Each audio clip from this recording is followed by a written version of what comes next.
tires. I don't want mud on my tires. I'm gonna tell a story. I guess it's one of the stories that I've been really wanting to tell. The Craigslist story, like where I started and how I even got here.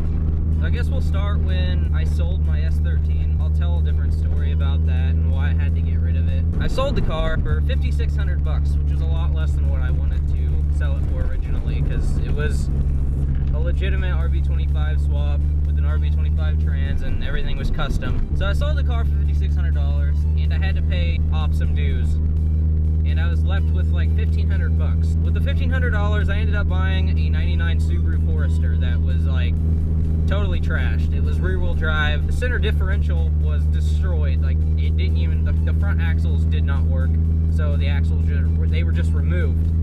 So the car was, it was a 5-speed rear-wheel drive car. And it was okay at first until things started happening with the rear end, and it caused every axle that you put in the rear end on the driver's side rear to break, and it ended up turning out that the differential was completely fried.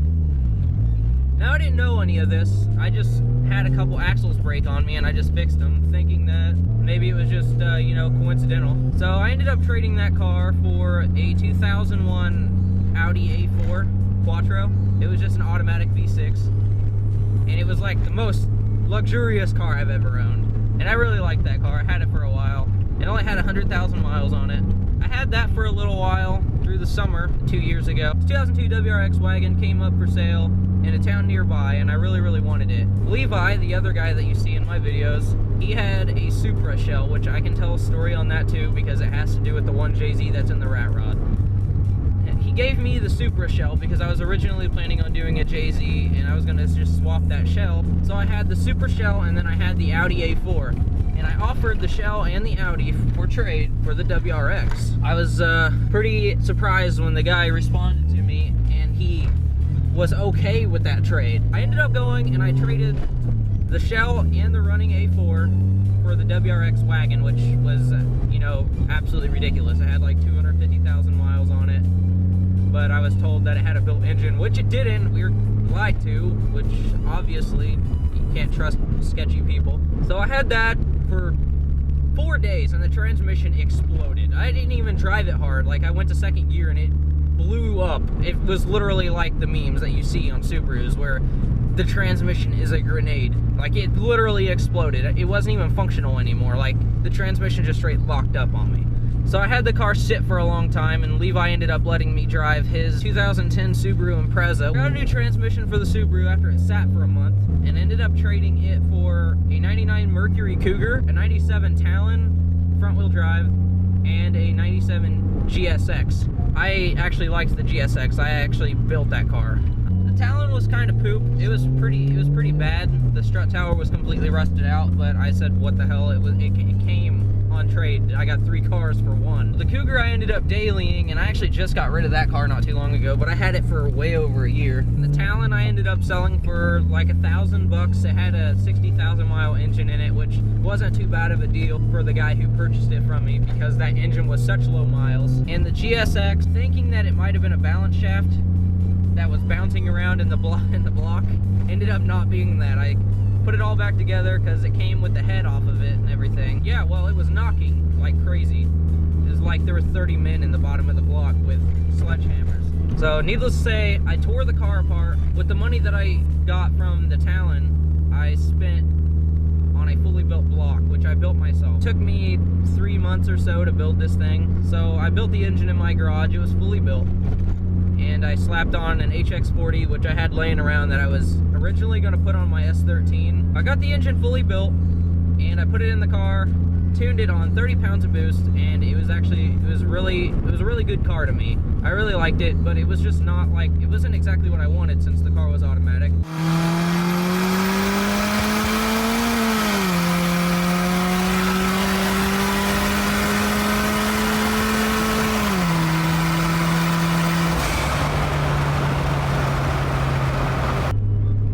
So I ended up finding a 91 twin-turbo 300ZX 2+0, and so I went down to Missouri and I traded the Eclipse for it. So I ended up getting the 300ZX home. It had a little bit of issues that previous owner could not figure out, so I ended up fixing them in a day. and it was some real small things. I'm not going to get into detail with it because that's not what this video is about. So I got the car fixed. I had it for a couple months, and I really liked it at first.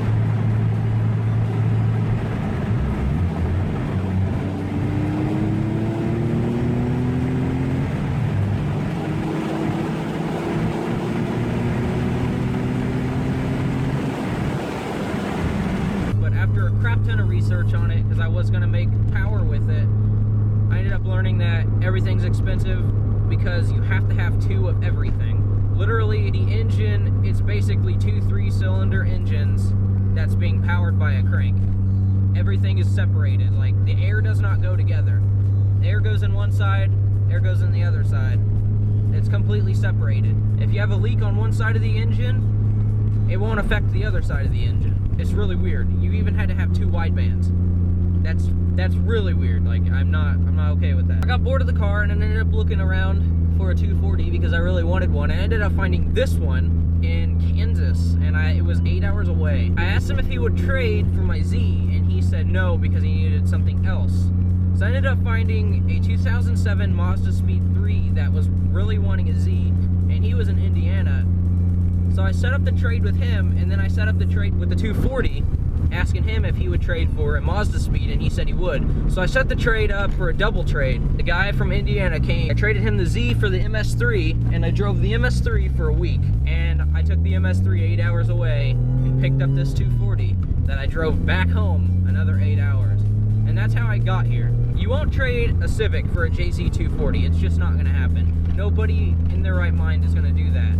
And you have to be really motivated to want to do it, because most times, in order to get the more expensive thing, I ended up trading my fully built, perfect running GSX for a hardly running 300ZX that I had no idea about. I just took a chance on it.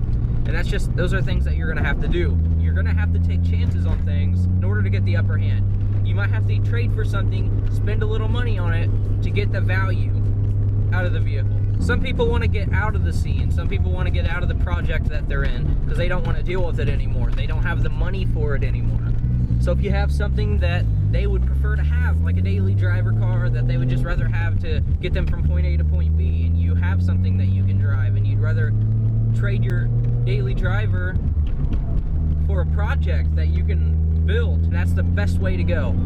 If you guys have ever heard of the story where the guy started with a few cents and he ended up with a Porsche, that can really happen. You can really do that. That's not fake. I guess that kind of concludes my entire story. I guess it wasn't as long as I was really expecting it to be, but at least it got the point through. I hope you guys enjoyed this. I have some other stories that I can tell too. So if you guys did like this, like the video, comment, let me know what you think. Let me know if you guys want to hear some more stories. If you're new here and you've just seen this and you liked it, check out some other videos. If you like those or you want to see some future content, hit the subscribe button. I'm almost 250 subscribers, and that actually means a lot to me. May not seem like much, but I was going through some photos recently and I found a picture of my channel when I had 25 subs. So 250 subs compared to 25 is a pretty big difference, and it does mean a lot, and I appreciate it. But yeah, as always, I'll see you guys next time.